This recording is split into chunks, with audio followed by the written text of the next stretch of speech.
Bazen bir ilişki bir günde bitmez. Böyle zaman içerisinde ölüp biter. Bir ilişkideki en tehlikeli şey açıkça bitmeyen uzaklıktır.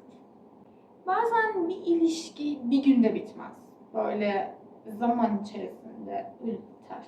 Ki çoğu zaman biz hani bunu kadınlar için diyoruz.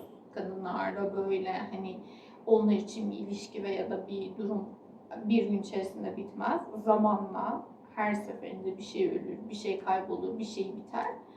Ta ki o son gün gelene kadar. Ama bu biraz da genelleme yapabiliriz. Yani kadın erkek ayrımı yapmadan da bunu söyleyebiliriz. Aslında şöyle olur. Mesajlar azalır. Dokunuş azalır.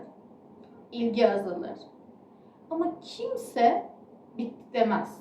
İşte o yüzden en çok burada kayboluyoruz. Yani acı net değil ama hala bir umut da vardır gibi. Ama unutma ki belirsizlik de bir cevaptır.